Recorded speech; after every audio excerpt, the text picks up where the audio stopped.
बरोबर आहे काय चुकीचं आहे?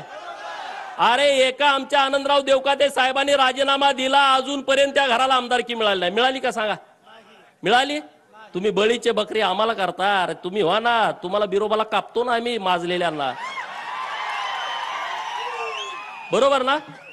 आपण बिरोबाला कुणाला कापतो? बोकाड. ते कुठलं बोकाड कापतो? 10-12 बोकड आपल्याकडे असतात, कुणाला कापतो? बकरी आपल्याकडे 100 असतात, पण त्यातल्या एकालाच का कापतो? कारण ते माजलेलं असतं. आणि म्हणून या महाराष्ट्रातल्या प्रस्थापितांना आपल्याला बिरोबाला आणि खंडोबाला कापावं लागेल. कापायचं की नाही कापायचं?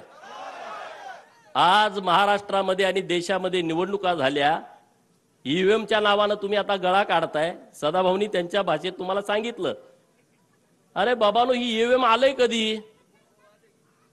तुम्ही त्याच्यानंतर 2 वेळा केंद्रामध्ये सत्ता भोगली. 2009ला हे शरदचंद्रजी पवार या माढा लोकसभा मतदारसंघातून ईव्हीएम वरती निवडून गेले. गेले की नाही गेले सांगा? 5 वर्ष तुमचे प्रतिनिधी होते.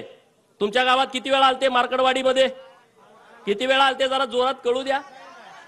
म्हणजे संधी साधायचा असला का हा माणूस कुठे येतो बघा. तुमचा प्रतिनिधी होता तेव्हा हा माणूस तुमच्या गावात आला नाही, एकदा पण आला नाही. अरे तुमच्याच गावात काय, या माढा लोकसभा मतदारसंघामध्ये शेकडो गावात हे कधी गेले नाहीत आले. यांना तुमचं काही देणं घेणं नाही आहे. यांचं कसं आहे, आमच्याच कोंबड्यानं बाग दिली पाहिजे आणि मगच उजाडलं पाहिजे. हा जो गेल्या 50 वर्षापासूनचा प्रयोग सुरू आहे, तो प्रयोग आता त्यांचा कोंबडा देवाभाऊनी कापून खाल्लेला आहे. बरोबर? त्यांचा आता कोंबडा ओरडू शकत नाही आणि त्यामुळे त्यांच्या तळपायाची आग मस्तकात गेलेली आहे. आणि म्हणून ठरवलं की आपल्या लोकांशी जाऊन बोललं पाहिजे. समोर जे आंदोलन करतायत त्याही भावांना माझी विनंती आहे, अरे तुम्ही चुकीचा पायंडा पाडायला लागलाय. कुणासाठी तुम्ही आंदोलन करताय? कसलं आंदोलन करताय? अरे जर समाजाचं आंदोलन असतं, आम्ही सरकारचा विचार केला नसता, आम्ही तुमच्या बाजूने ठामपणे उभं राहिला असतो. आज जे मार्कडवाडीतून जे आंदोलन उभा करताय ना, हे सरंजाईशाही, हे मोहिते असतील, हे पवार असतील, ह्यांना वाटतंय की आम्हीच या लोकांना गुलाब बनवून आम्हीच इथले राजे आहोत लोकशाहीतले सुद्धा. अरे डॉक्टर बाबासाहेब आंबेडकर साहेबांनी जेव्हा संविधान आणलं ना, तेव्हा राजे आणि पोतराजे एका लेवलला आणून बसवले, यामध्ये फरक ठेवला नाही.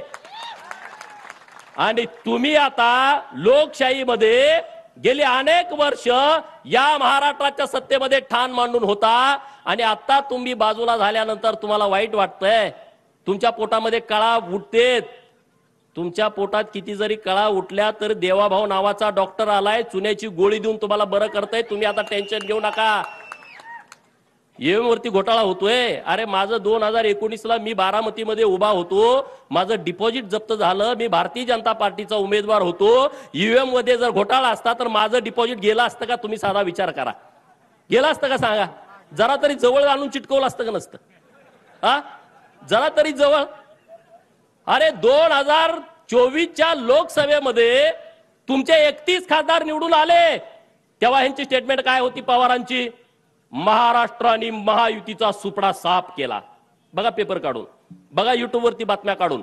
महाराष्ट्राची जनता माफ करणार नाही, त्यांनी तुम्हाला हद्दपार केलं. 4 महिन्यापूर्वी यांची स्टेटमेंट. आणि आता तुम्हाला हद्दपार केलं तर ईव्हीएमच्या मागे पवार दडायला लागले. अरे ईव्हीएम बारकी मशीन आहे, त्याच्या मागे पवारासारखा माणूस दडू शकतो का? पण दडायला लागले.